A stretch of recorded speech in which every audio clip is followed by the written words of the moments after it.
Ahí estamos. Bueno, vamos a arrancar con la última clase de teoría, ¿sí? Bueno, como ya seguramente ya han podido leer o ya han visto en el cronograma, es la segunda parte de la temática que vimos la semana pasada, no, sino la otra. Con esto estaríamos cerrando, bueno, básicamente toda la temática asociada al programa de ingeniería eléctrica. Bueno, recuerden, no, traten de no dormirse con el tema de la entrega de los informes, así que a medida que los vayan pudiendo corregir, váyanlos enviando, así bueno, se van sacando de encima ese tema. Bueno, déjenme acomodar un poquito el chat, así voy a hacer una pregunta. Bueno, vamos a continuar con lo que es la medición de tangente delta. Si se acuerdan, la clase pasada, vamos a arrancar con un mini resumen de lo que vimos la clase pasada. Habíamos presentado a este proceso de medición como, bueno, principalmente, una de sus características principales era que era un proceso de caracterización no destructivo, ¿sí? Que permitía, si lo recuerdan, justamente evaluar ciertos aspectos de un determinado material aislante, de un sistema de aislación, que nos permitía decidir si el sistema o el material, en base a sus características dieléctricas, se encontraba en buen estado o no. Y que además vimos el hecho de que esta medición no se realizaba en forma única, sino que normalmente, en base al modelo que estuvimos charlando, vimos que la tangente delta dependía directamente del valor de capacitancia asociado al sistema, a la aislación que estamos analizando. Por lo tanto, normalmente también se realizaba esta medición en forma complementaria con justamente una medición de tangente delta y una medición de capacitancia, ¿sí? Que, como dice la diapositiva ahí, bueno, nos permitía evidentemente evaluar a partir de valores, de comparar la medición con valores de referencia, estoy hablando de la capacitancia, evaluar posibles anomalías asociadas normalmente a desplazamientos o deformaciones internas dentro de un determinado dispositivo. Y cuando hablábamos de dispositivos, estábamos hablando de diferentes sistemas que podían llegar a ser desde un capacitor en sí mismo, como podría ser un transformador, podía ser una máquina rotativa, podía ser un cable, podía ser un sistema de interruptores. Bueno, había una amplia gama de sistemas a los cuales uno puede llevar adelante estas mediciones. Acá, en la diapositiva, permítanme hacer un poco de zoom. Son dos imágenes que me parecieron interesantes, están sacadas justamente del manual de este equipo, se llama Delta 4000, básicamente es un equipo para medir capacitancia y factor de disipación, de la marca Megger. Sí, Megger es una marca, seguramente la han escuchado nombrar.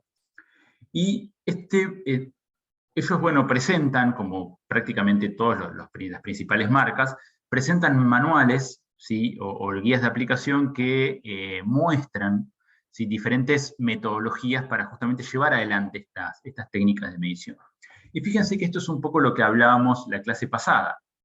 En este caso, fíjense que tenemos un transformador monofásico, ¿sí? donde tenemos el bobinado de baja tensión, bobinado o devanados de alta tensión, y fíjense que tenemos los aisladores, y acá, bueno, todo lo que está en gris es el cuerpo del transformador, y se pueden ver los bobinados.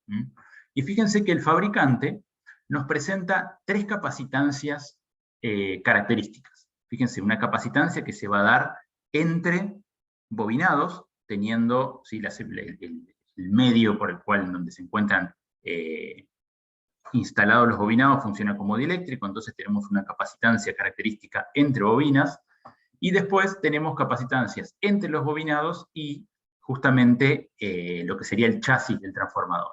Bueno, estos valores el fabricante del transformador nos los entrega como valores de referencia, ¿sí? Y evidentemente, si nosotros, el ejemplo que poníamos, que charlamos en realidad la clase pasada, si nosotros compramos un transformador, por ejemplo, en Buenos Aires, luego el transporte del transformador, bueno, evidentemente el equipo sufre, o sea, sufre me refiero a que va a estar sometido, en realidad esa es mejor la palabra adecuada, va a estar sometido a movimientos, bueno, del propio transporte y la propia instalación, lo cual puede generar, ¿sí? Si en caso de que aparezca una mala manipulación del sistema, bueno, evidentemente puede llegar a generarse movimientos internos que pueden llegar a variar o generar cambios en estas capacitancias, las cuales, lo cual podemos identificar a partir de justamente llevar adelante esas mediciones. Y lo que veníamos hablando, no sé si se llega a ver, está muy clarito, voy a hacer un poco más de zoom, pero acá tenemos la medición de, fíjense que es una forma de conexionado para justamente caracterizar los aisladores. En este caso, vamos a analizar, el objetivo de este conexionado es justamente analizar, ¿sí?, los coeficientes, el comportamiento dieléctrico, las pérdidas dieléctricas de, en este caso, los aisladores, que es justamente la evaluación del parámetro tangente delta o factor de disipación. Entonces, bien, vamos a hablar ahora, habiendo hecho un resumen muy superficial de lo que charlamos la clase pasada, vamos a arrancar con los temas asociados bueno, justamente a esta segunda parte, que van a ver que no es una clase demasiado larga, o sea, no nos queda demasiado por analizar, pero sí son aspectos al menos interesantes. Y en primera instancia vamos a charlar acerca de las características principales de la medición. Si recuerdan la clase pasada, cuando planteamos que desarrollamos, digamos, basados en un modelo de parámetros concentrados, constituidos en un capacitor en paralelo con una resistencia, y modelo que básicamente caracterizaba el funcionamiento del sistema aislante, vimos que a partir de ese modelo, ¿sí?, y a partir de llevar adelante el diagrama fasorial de ese modelo sencillo, habíamos alcanzado en realidad lo que era la ecuación característica, digamos, del análisis del ensayo de tangente delta, que era justamente la ecuación que representaba la potencia disipada en la componente resistiva del modelo del aislador. Y evidentemente eso lo hicimos a partir del diagrama fasorial. Y habíamos llegado a la conclusión que la medición justamente de tangente delta se realizaba a partir de señales alternas. Bueno, evidentemente ahora vamos a pasar un poco el tamiz a en realidad a esas palabras, y vamos a hablar un poco en mayor detalle de esto. Evidentemente necesitamos, o sea, como estamos basando toda nuestra teoría y nuestra demostración en lo que son diagramas fasoriales, bueno, la medición se va a realizar justamente a partir de una señal senoidal con una frecuencia característica y una amplitud característica. Y acá se van a dividir van a ver que se van a dividir dos grandes ramas de lo que es la adquisición del factor de disipación. Por un lado, vamos a tener las mediciones que se conocen como alta frecuencia o frecuencia de trabajo, ¿sí?, que son mediciones que se realizan, por ejemplo, entre 50 a 60 Hz, o en algunos casos equipos modernos tienen la particularidad de poder llevar a cabo mediciones a mayores frecuencias. Estamos hablando de 500 Hz a 1 kHz incluso. Y por otro lado tenemos las mediciones que habíamos caracterizado como a partir de la sigla BLF, ¿sí?, que es la sigla en inglés de Very Low Frequency, que eran mediciones de baja frecuencia, justamente, que podíamos ir en valores desde algunos milihenrios hasta, por ejemplo, 10 Hz. Perdón, milihenrios no, milihertz, quise decir, hasta algunos Hz. Bueno, cada uno de estos espectros de frecuencia utilizados para realizar la medición tiene sus particularidades. Van a ver que, o sea, material asociado a lo que es el proceso de medición de tangente delta, van a encontrar, hay muchísimo, porque son procesos que se realizan frecuentemente. Y van a ver que la mayoría de la teoría y de los modelos y de las tablas de valores característicos que van a encontrar en la bibliografía técnica, van a estar asociados justamente a mediciones en baja frecuencia. Esto tiene un porqué, y ahora lo vamos a ver, pero en segunda instancia aparece la medición en alta frecuencia. La medición en alta frecuencia tiene como ventaja el hecho de que, bueno, justamente lo que estamos obteniendo son valores de tangente delta y de capacitancia, obtenidos a partir de señales medidas que poseen la frecuencia, ¿sí?, nominal a la cual va a estar sometida normalmente ese dispositivo, ¿sí? Entonces, eso, bueno, por un lado es una ventaja. Sin embargo, tiene la desventaja de que el factor de disipación va a ser más complicado de medir. Fíjense que nos dice, el factor de disipación es menos sensible a estas frecuencias. ¿Qué se imaginan cuando, acá les voy a hacer una pregunta, teniendo en cuenta, no sé si volvemos a recordar el modelo, el modelo que habíamos obtenido de parámetros concentrados para lo que era el sistema aislante, ¿ustedes qué se imaginan cuando, o sea, por qué a mayor frecuencia el factor de disipación es menos sensible? ¿Qué se imaginan ustedes? ¿Por qué puede ser? Si tuvieran que razonarlo. Los que hayan leído el material, esto que estoy preguntando está en la diapositiva que viene, ¿no? Pero me gustaría ver si lo podemos razonar.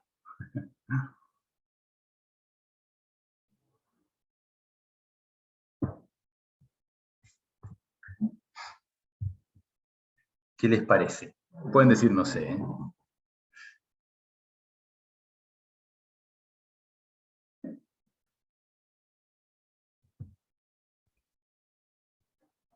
Bueno. Yo, profe, pensaba, pero no sé, A ver, en algo de los materiales que tenga que influencia en el material. a ver. No Pues, sé, pensaba por ahí, no sé, se me ocurría la curva de magnetización o algo así, entonces oscilaba por ahí con mayor frecuencia y no sé, el instrumento no lo llegaba a distinguir. Pero la verdad que, no sé. ok, bueno. Digamos, eso que acabas de decir está, digamos, parcialmente bien. ¿Por qué parcialmente bien? Porque, digamos, no tendría que ver en este caso la curva de magnetización porque estamos hablando de un sistema dieléctrico, ¿sí? O sea, no tenemos un material, en este caso ferromagnético, sino que tenemos un material aislante. Sin embargo, sí es cierto que tiene que ver con el comportamiento del material.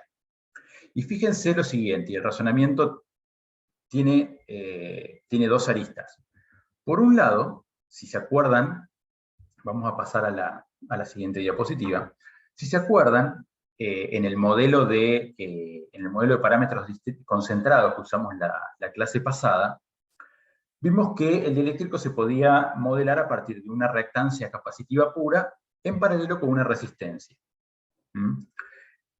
Entonces, habíamos definido a la tangente delta como el cociente entre la corriente, ¿sí?, la corriente no deseada, o sea, la corriente resistiva, sobre la corriente capacitiva.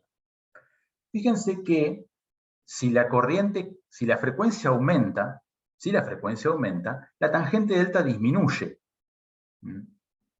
¿Qué quiere decir eso? Bueno, evidentemente lo que va a estar pasando, y esto tiene un porqué, o sea, vamos a pararnos en el circuito eléctrico. Si ante la misma tensión aplicada, ¿sí?, que ya tengamos en cuenta que estamos excitando con un determinado nivel de tensión un material aislante, por lo tanto, las corrientes que van a circular naturalmente son chicas, salvo que el aislante esté en cortocircuito, esté destruido, bueno, ahí ya va a pasar una catástrofe, pero si estamos hablando de un sistema, digamos, que puede estar bien o puede estar mal, pero que sigue funcionando como aislante, evidentemente las corrientes van a ser pequeñas, ¿sí? Por ese motivo es que naturalmente las tensiones que se van a utilizar, los niveles de tensión que se van a utilizar, esto lo charlamos en la clase pasada, van a ser tensiones aplicadas que van a ser elevadas, ¿sí? Van a estar en el orden de los kilovoltios, que son tensiones elevadas para llevar adelante una medida, ¿no? Ahora, fíjense que para una misma tensión aplicada, si uno aumenta la frecuencia, lo que está haciendo es generando una reducción en la reactancia capacitiva. ¿Sí? Recuérdense que la reactancia capacitiva, el módulo es 1 sobre omega c. Por lo tanto, si aumenta la frecuencia, disminuye la reactancia capacitiva. Lo cual se va a traducir en que, ante el mismo potencial, más corriente va a circular por el componente capacitivo y menos por la resistencia. Entonces, ¿qué va a suceder? El objetivo de la medición tangente delta es caracterizar esta componente de corriente, esta corriente no deseada. Eso quiere decir que si aumento la frecuencia, la componente de corriente va a ser más chica en la resistencia. Por lo tanto, va a ser más difícil de medir. Por ese motivo es que normalmente, los ensayos y la teoría y los modelos de tangente delta están desarrollados para frecuencias bajas. ¿Por qué? Porque las frecuencias, vamos a llamarlas altas, si bien no son frecuencias altas, los 50-60 Hz, sino son altas frente a estos valores, son para realizar mediciones específicas, ¿sí? Mediciones específicas normalmente luego de obtener alguna anomalía o algún comportamiento anormal, digamos, a partir de las mediciones en baja frecuencia. ¿Y qué va a pasar? Bueno, los equipos que permiten medir a frecuencias altas, evidentemente tienen fuentes de excitación que permiten entregar mayores tensiones, lo cual van a ser necesarias para poder excitar ese sistema de aislación, obviamente sin romper el aislante, pero permitiendo establecer corrientes, ¿sí?, que puedan ser medibles. Esa sería la justificación de por qué normalmente estos procesos se realizan en baja frecuencia. ¿Tá? Por un lado, es necesario que se realicen a frecuencia, o sea, que no sea una señal continua, porque tenemos que caracterizar una impedancia. Pero por otro lado, necesitamos que esa frecuencia sea lo más baja posible para que justamente maximizar la sensibilidad de la detección de corriente. Esa sería básicamente una buena conclusión del porqué de las frecuencias. Ahora bien, básicamente esas serían las características principales de la medición. Va a depender, de igual manera, si ustedes tienen la posibilidad de invertir un poco de tiempo en buscar instrumentos que lleven adelante mediciones de capacitancia y tangente delta, van a encontrarse que normalmente los equipos comerciales más modernos, tienen la particularidad de poder medir en diferentes espectros de frecuencia, ya vienen incorporados. Por lo tanto, traen, en muchos casos, una fuente asociada para justamente medir en baja frecuencia. Es una fuente que no entrega tanta energía, y además traen fuentes más grandes que justamente están configuradas para la realización de mediciones en frecuencias elevadas. Y cuando digo fuentes más grandes me refiero a que son fuentes que no son fácilmente transportables, no, en muchos casos son fuentes que se instalan en vehículos, ¿sí? O sea, no es un maletín que se puede bajar y listo, ¿no? Tiene su complejidad. Bueno, y ahora vamos a caer un poco en lo que es la interpretación de resultados, lo cual es un aspecto importante. ¿Se acuerdan que la clase pasada estuvimos charlando acerca de que, bueno, evidentemente el deterioro de un material dieléctrico podía deberse a diferentes, o un material aislante en realidad, podía deberse a diferentes fuentes. Sin embargo, las fuentes principales, ¿sí?, las fuentes principales que van a afectar justamente el comportamiento dieléctrico de un material aislante, van a ser la humedad y la temperatura. ¿Sí? Como normalmente sucede, la humedad y la temperatura son factores muy importantes, factores ambientes muy importantes, que, bueno, obviamente generan, básicamente todos los parámetros físicos intrínsecos de un determinado material, bueno, dependen de la humedad, dependen de la temperatura, y en este caso, bueno, no es la excepción. La dependencia con la humedad un poco lo vimos la clase pasada, a partir de la explicación de lo que era este fenómeno conocido como tip-up. ¿Sí? ¿Se acuerdan tip-up? Que quería decir crecimiento, básicamente.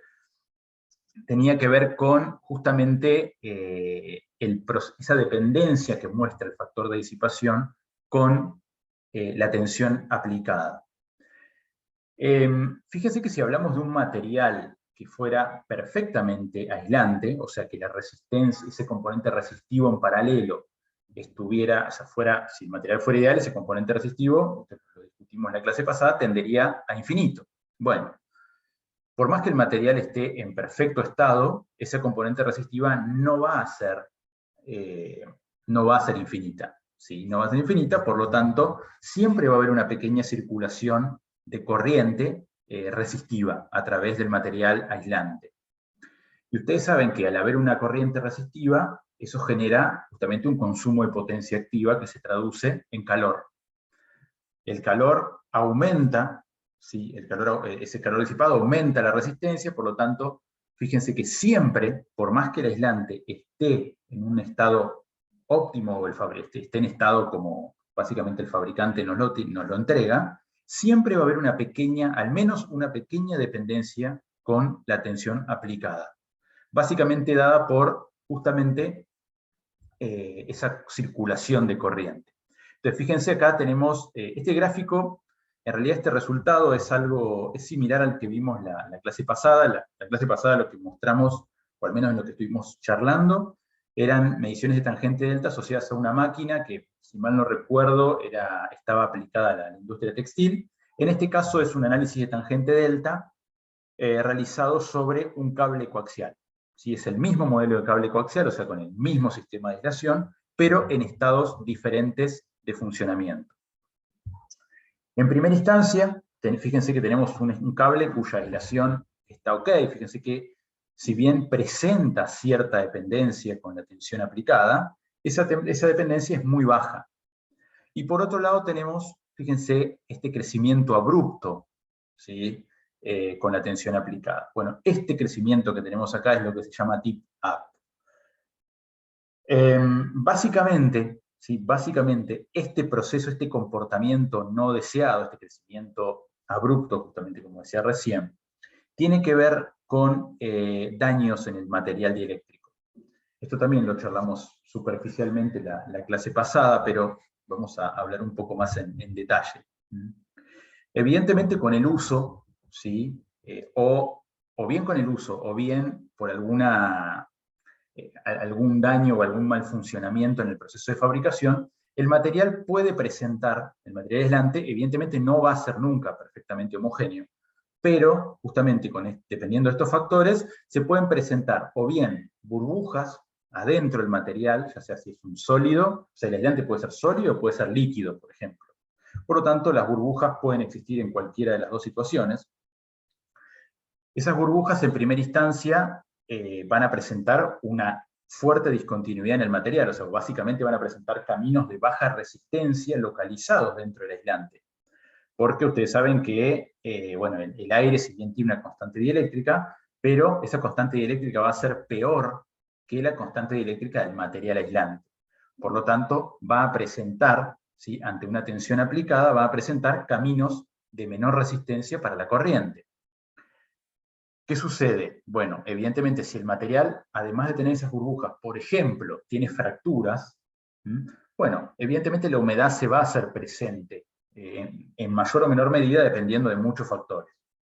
Muchos factores me refiero al ambiente en el que está instalado el dispositivo, la cantidad de tiempo que hace que está funcionando, el estado del material dieléctrico. Bueno, todas esas fuentes van a generar que en mayor o menor medida la humedad entre en el dieléctrico y genere, se mezcle con el aire que ya puede llegar a estar incorporado o bien a partir de estas burbujas que les digo, o bien a partir de la existencia o la propagación de fisuras.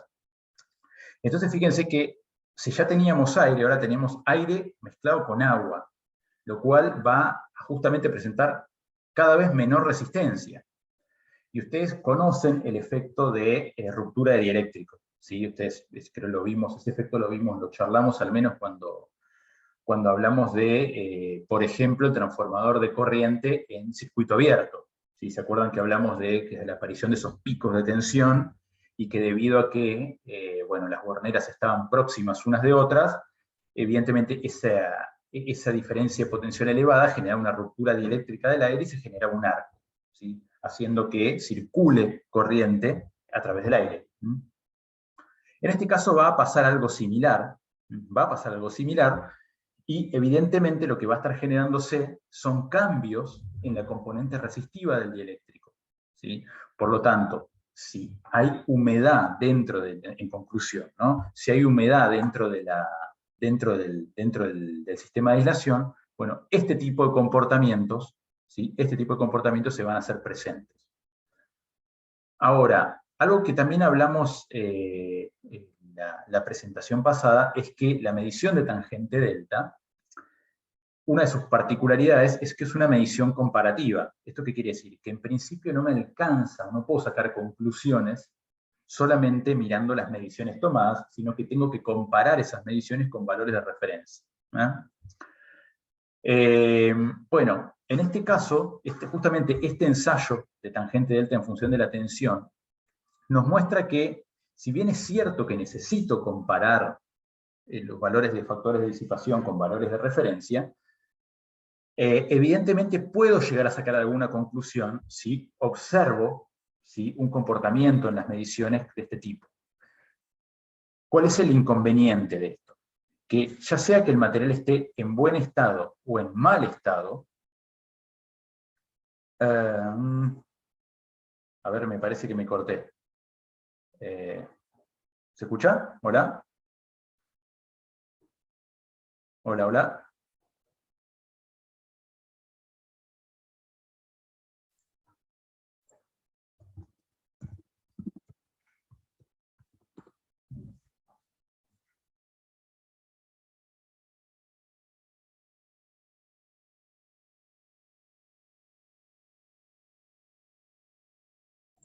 ¿Hola? ¿Se escucha ahora?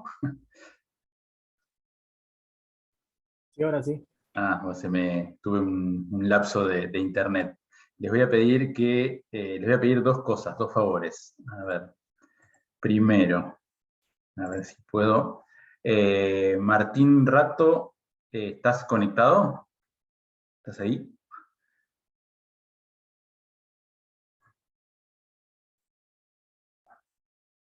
Martín, ¿estás conectado? Porque sos anfitrión y necesito que me devuelvas el mando de anfitrión.